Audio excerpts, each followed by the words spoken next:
തൈറോയിഡിന്റെ ഒരു ബുദ്ധിമുട്ടിന് ഒരു സംശയം വന്നിട്ടുണ്ടായിരുന്നത് 46 TSH വാല്യൂ ഉണ്ടായിരുന്ന ഒരു പേഷ്യന്റിന് 50 mcg സ്റ്റാർട്ട് ചെയ്തിട്ട് 2 മാസം കഴിഞ്ഞ് ചെക്ക് ചെയ്തപ്പോൾ 4.9 ആയിട്ടുണ്ട്. പക്ഷെ അപ്പോഴും ഡോക്ടറെ കാണിച്ച സമയത്ത് 50 mcg എടുത്തതിന് കൂടെ തന്നെ വീക്കെൻഡിൽ 25 mcgയും കൂടി 2 ദിവസം എടുക്കാൻ വേണ്ടി പറഞ്ഞിട്ടുണ്ടായിരുന്നു. ഇവിടെ സംശയം ഓൾറെഡി 46 നിന്നും 4.9 ആയിട്ട് ചുരുങ്ങിയത് കൊണ്ട് തന്നെ 50 മതിയല്ലോ, പിന്നെ എന്തിനാണ് ഡോസ് കൂട്ടിയത് എന്നുള്ള ചോദ്യമാണ്. ആക്ച്വലി ഇവിടെ മനസ്സിലാക്കേണ്ടത് 2 മാസത്തെ മെഡിസിൻ ആണ് ഡോക്ടർ പ്രിസ്ക്രൈബ് ചെയ്തിട്ടുണ്ടായിരുന്നത്. ഈ 2 മാസം മെഡിസിൻ എടുത്തിട്ടും അവരുടെ 4ന്റെ താഴേക്ക് അതിന്റെ ഡോസ് എത്തി, ഐ മീൻ തൈറോയിഡ് ലെവലിന്റെ എത്തിയിട്ടില്ല. അത് കാരണമായിട്ട് അത് 3, ഐ മീൻ 4 എന്ന് പറയുന്ന ബോർഡർ ആണ്, അതും കുറഞ്ഞ് 3ലേക്ക് എത്തിക്കുക എന്നുള്ളതാണ് ആക്ച്വൽ ടാർഗറ്റ് എന്നുള്ളത്.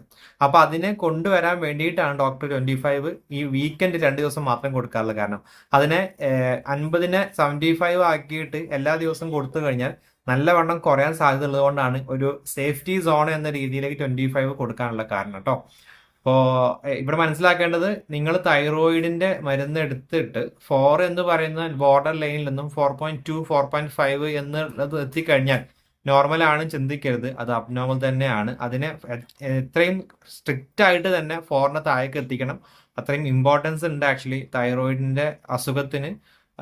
മാത്രമല്ല, ഇത്തരം സംശയങ്ങൾ എന്തെങ്കിലും ഉണ്ടെങ്കിൽ നിങ്ങൾ കൺസേൺഡ് ENT ഡോക്ടറെ തന്നെ സമീപിച്ചിട്ട് റീപ്ലൈ ചോദിക്കാൻ ഏറ്റവും നല്ലത്. ആസ് എ ഫാർമക്കോളജിസ്റ്റ് ഇത്തരം ഒരു സിമ്പിൾ ആയിട്ട് റീപ്ലൈ മാത്രമേ എനിക്ക് തരാൻ പറ്റുന്നതായിരിക്കുള്ളൂ കേട്ടോ.